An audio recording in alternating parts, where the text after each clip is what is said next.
Hello everybody, welcome back to Memories Dogma. In the last episode, I left you on a bit of a cliffhanger. We met two girls, and then the station where Kakeru was at had an explosion, and we went to go looking for him, and we haven't found him yet. But something's gonna happen right now, and I left this here specifically to tease you guys, and I know that's mean of me, and I'm sorry. But it's so much fun, I can't resist. Oi! Ah! Kakeru's alive! I hear a voice from far off. A voice I know very well. Hiroki, are? He's alive! I turned back and breathed a sigh of relief. Oh man, we were so worried, man. Kakeru was waving at us while walking towards us. ああ、こんなとこにいたのか。それはこっちのセリフだ。俺たちはお前を探してたんだよ。そっかそっか。そりゃそうだよな。心配かけて悪かったな。You have no idea, man. Why didn't you answer when we called? It's rare to see Kakeru apologize so frankly. It's actually rather refreshing. I don't know if it was because I was so surprised by his apology or just because I'm relieved to see him, but the strength of my legs gives out all at once. あれ? You? From behind Kakeru, I hear another familiar voice. It's the police girl. 君たち、お昼に会ったよね。She's the young police officer, Kanzaki Haruna. あなたはあの時の刑事さん。すっごい奇遇だね。 Haruna happily slaps my arm. Looks like Haruna still can't handle the super energetic Haruna. Yeah, it's kind of weird, isn't it? なんでかけるとあなたが？私のことは春菜って呼んでくれていいよ。どうしてかけると春菜が一緒に？いや、恥ずかしながら爆発の時びっくりしちゃいまして、その時どっかの段差につまずいて転んじゃって。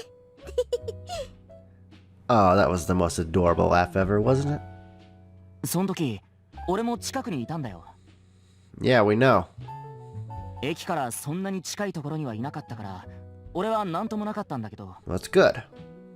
ちょっと横見たら倒れてる人がいるもんだから、さすがの俺も慌てちゃってさ。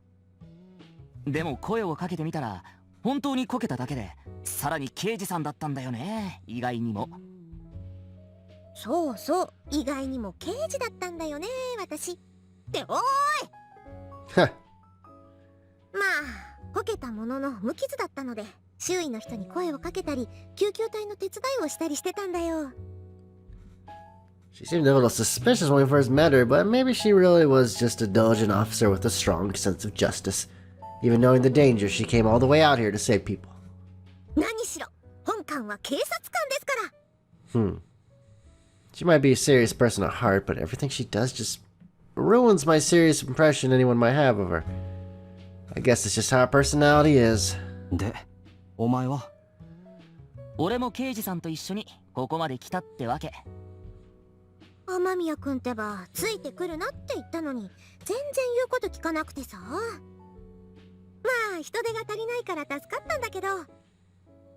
なるほどな。まあとにかく二人とも無事でよかったよ。As our conversation finishes up, we spot a young man in a police uniform and wearing silver-rimmed glasses running up to us. Uh-oh, it's that guy. What was his name? I already forgot it. Never mind, that's not him. こんなところにいたのか。米倉先輩、もう鑑識も出てるんですか？ Looks like this Yonakura fellow is a police officer too, and an acquaintance of Haruna's. さっき着いたところだよ。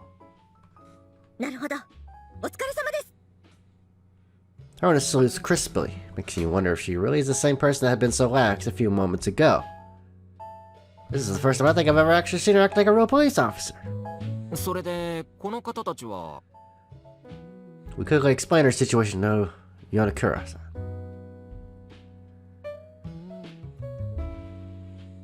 なるほど。神崎巡査がお世話になったんですね。僕は鑑識官の米倉卓と言います。以後お見知りおきを。ねえ、どうも。Not for his uniform, you'd never be able to tell this Yonakura guy is a police officer. He looks far too nice and gentle. If you put him next to Haruna, they look more like a peaceful pair of siblings than police officers. そうだ、神崎巡査。 Rusenji, that's it. この百貨店前で竜泉寺警部補が探してたよ。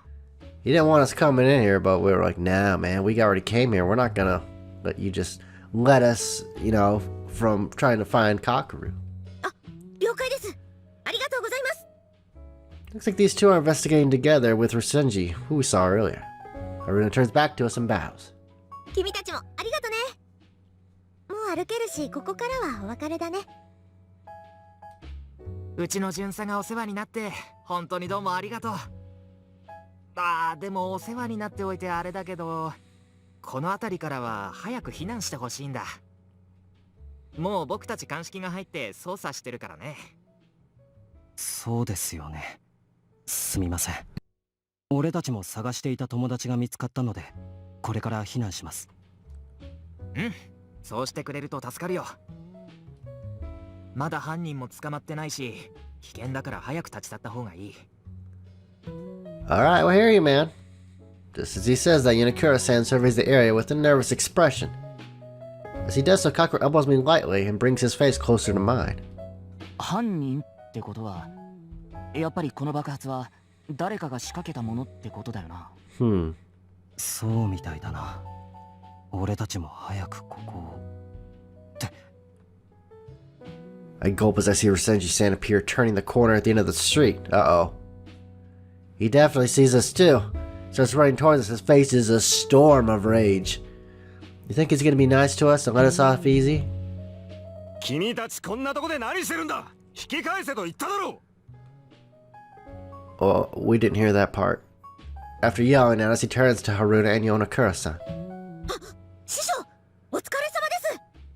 You call him master, really? Haruna and Yonakura stand up even straighter than usual as they salute Rusenji. お前たちもこんなところで油を売ってるんじゃない。はい、すみません。失礼しました。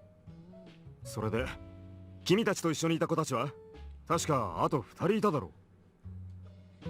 You know, I haven't seen Akane and Emma ever since they gave Rusenji the slip. 二人の行方は俺たちにもよくわからなくて、すみません。It's why we came in, to, you know, get them out. そうか。とにかく君たちは一刻も早くここを離れろ。わかりました。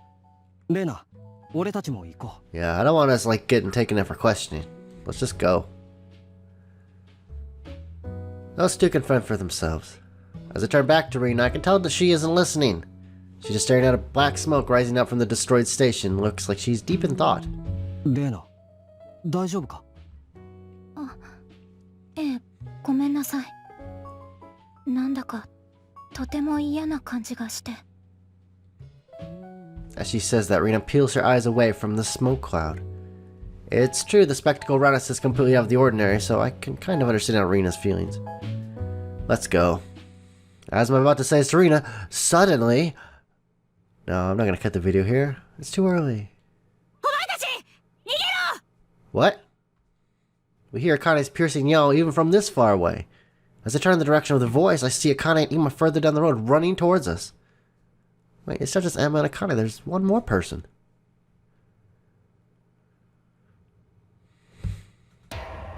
What the hell? Look at that guy! Oh man. He kinda reminds me of Vash from Trigun. A man who looked like a giant black shadow was also running towards us. He's very tall, sharp glint in his eyes. His presence is immense. As they get closer, you can tell Akane and Emma are chasing him. What on earth is he? Let's look at his right arm. I see something that I'm unable to tear my eyes away from. Glinting in the crimson evening light, a blade dyed red with blood. This guy's killed someone. We're still a good distance away from him, but I can clearly make out the weapon. Explosion, blade, slasher, culprit. A lot of the words associated with that image flashed through my mind. That, combined with the strange actions of the man, and the blade he's holding, connect everything together for me. I remember what Yonakura-san had just said, that the culprit still hadn't been caught.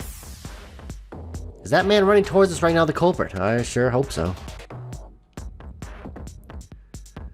Suddenly, a figure appears before the shadows, interposing themselves between the man and us. It's a young woman. She's looking around unsteadily as if searching for someone. She has the worst timing possible. It's all too easy to guess what's about to happen next. Feels like someone has knocked the wind out of me. I can't breathe. The woman notices us and looks this way with a slightly dazed expression. Because of that, she does not realize what is coming from behind her. I kind of shout something at her. The woman finally notices and turns around, but it's too late. The men are already too close and he raises it high. It, which I originally thought was some kind of blade he was holding, turns out to be his arm. From his shoulder up until about halfway down his arm looks like a normal human arm, but from the arm onward it's a sharp-edged blade. Looks as if the blade is melted into and become one with his arm. Whoa. The man swings his huge arm blade down. In that moment, no one can utter a single sound. Even the woman about to be cut down doesn't say a word. Or at least if she does, I don't hear it. The huge blade comes at the woman's left shoulder at an angle, cutting straight through until it reaches the ground. My God. Right after the huge sound of the blade impacting the ground, you can hear the two thuds as the thing, which used to be a woman, hits the ground. It takes a few seconds to realize that there are two thuds because her top and bottom half have been cleanly severed and hit the ground at different times. This guy cut a woman in half. The woman lays on the ground, unmoving. It's clear that the crumpled figure lying on the asphalt is dead. From a far enough distance, it might look like she just collapsed, but that huge pool of blood staining her clothes and spreading across the ground shatters even that illusion. The man lifts his blade, which had sunken in the asphalt, without even a single glance at the woman he's just cut down, continues heading towards us. However, instead of running, he is now slowly walking forward. What the hell just happened? What has just occurred in front of me just now is so absurd, it doesn't really feel real at all. My brain cannot process the information that is being sent to it by my eyes. The back of my head is filled with a sensation I can't understand. Just shoot this guy, alright? Senji-san's shouting finally brings me back to myself. I realize I haven't taken a breath this whole time.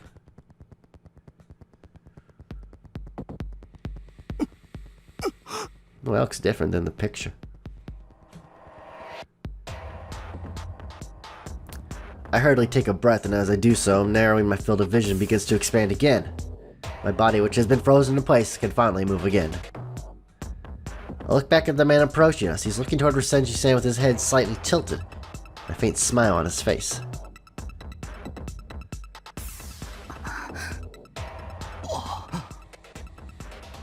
Is no one gonna try to stop this guy? He just killed a woman in cold blood. As I look around everyone else, I can tell that they're frozen, like I was moments ago, unable to process what's happening in front of them. Then, once the distance between us and him has shrunk to about 5 meters, he stops.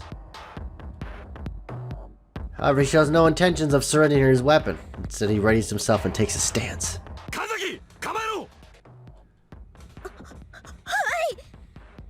As Senji-san's words, Haruna is unable to unfreeze herself as well and points her gun at the man. It's clear her hands are trembling. I don't know if she's out of nervousness, fear, or probably both.